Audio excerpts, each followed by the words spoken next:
This is my presentation on Crassostrea, Virginica, the American oyster, and how it's become the bay's missing link. The Chesapeake Bay, though often polluted and degraded in recent times, it was historically one of the most productive fisheries in the world. In the Algonquin tongue, Chesapeake actually means the Great Shellfish Bay. The image of the Chesapeake Bay in the descriptions of Francis Michalis, which explored the region in 1701, was of such a productive and fertile region ecologically, with whole reefs and banks of oysters, such that the ships actually had to navigate around them to not run aground in low tide. The quality of the oysters surpassed those in England by a great degree. They were a lot bigger, better quality. It's kind of hard to imagine that the bay once held this kind of a resource, but we get the image that it did in some of the books that we've read this semester, with the history and the culture and the lore of the region deeply embedded. The oyster and the productivity of the bay and its resources being able to sustain those populations. The oyster, a little bit about the oyster, it's a filter feeder. It consumes the phytoplankton and the suspended nutrients in the water column. It's a keystone species to the region in that it establishes self-sustaining reefs and plays an essential role in the ecology of the Chesapeake Bay estuary. It's even a very resilient organism in that it is able to adapt to a wide range of environmental conditions, salinity levels, dissolved oxygen, and temperatures. Yet, the oyster was really no match for the unregulated and overharvesting that occurred in the mid-1800s. All the watermen from up north in the New England coastal regions overexploited those shellfish and sought to come down south and sort of take advantage of the pristine ecosystem and the abundance of oysters that we had in the bay. So more or less they just started trickling down and led to a lot more harvesting. The refrigeration techniques of the time allowed the oysters to be shipped off to far regions in the north, where they had come from, down south, Midwest, and out west of the California coast. So really the record harvesting that occurred led to the eradication of the Chesapeake Bay oyster. Without the oyster, it was somewhat of a downward spiral. Took out the filter feeder that increased the water quality, maintained the water quality of the bay. Losing them means the loss of all these species in those regions. Coastal development, human activity, influx of nutrients into the watershed. It really means that the bay needs the oyster more than ever to help restore the degraded water quality and combat the excess vegetation growth and algal blooms that have adverse effects on fisheries and human health.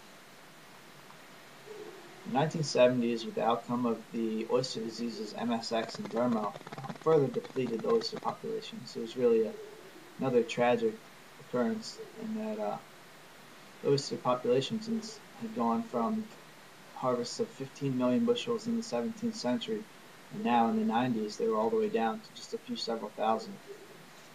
It's brought about an environmental concern and in the environmental era to try and save the bay, reduce pollutant discharges, try and control development, increase public awareness, federal, state, local contributions to bring the bay back to its once historic level, productivity levels, and boost the economic resource that the bay basically contained within the fishery populations and ability to sustain the watermen.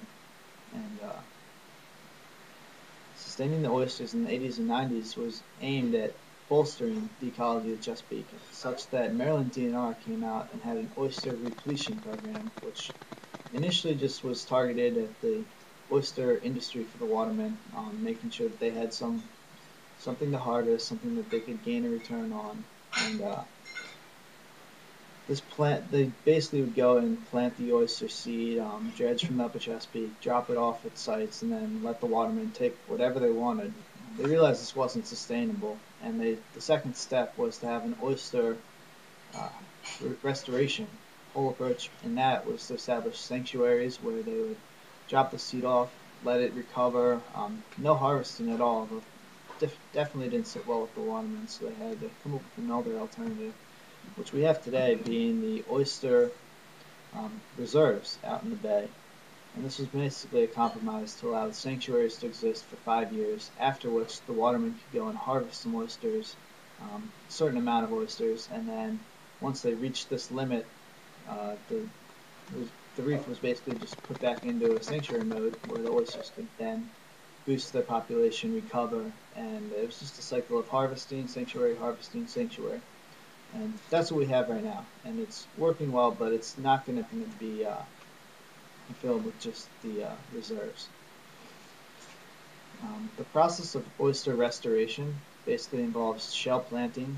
They take shell deposits from the upper region of the bay and deposit them down at restoration sites where they think might be good regions for oyster growth. And they need the shell to be planted 4 to 8 inches deep, thick, so that the oysters have an elevation in the water level, prevents disease, gives them more nutrients, boosts the oyster growth.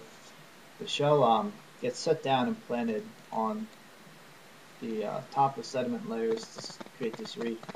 And the two types of seed that they would put down on top of the reef would be naturally occurring seed and the harvested seed. And basically the naturally occurring seed is what comes from DNR's reserves that they've established, and the downside to this is that it contains the potential to have the oyster disease in the population. The other option is to have the oyster hatcheries, and this provides a higher level control over the oyster production.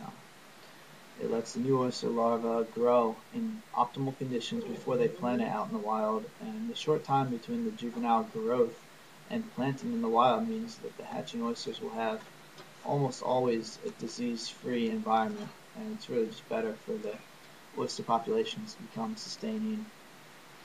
The drawback to all of this is that to restore the oysters artificially, you need to have the amount of shell deposited down on the reefs. And to get around this, we have artificial hatchery production of oysters with aquaculture programs. Aquaculture, I think, really is going to be the future saving grace of the bay. It more or less is a farming technique that can be optimized for the fastest growth of the oysters.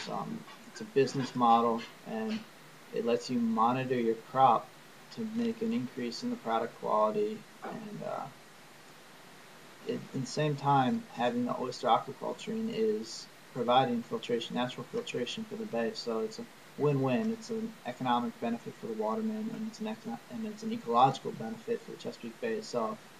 For that reason, I really think that it's going to be the essential key to restoring the oyster populations and really the Chesapeake Bay ecologically. Gives natural reefs a chance for long-term recovery. It gives growing oyster populations, boosting the water quality. So, with the new technology, the scientific investment, and the practicality of aquaculture for the future, it's a lucrative business, and it really has the chance to preserve the way of life of the watermen and that whole industry. So I think it will be something that will save the bay in the future, help bring it back to its once, hopefully bring the bay back, if that's even possible, to its once historic levels. Aquaculture basically to meet the fishing industry demand, the recovery programs for the oyster reefs, restoration naturally occurring in the bay, and the continued ecosystem management with regulations on inputs into the bay. All these things will, I think, in the future contribute to a healthier, cleaner Chesapeake Bay.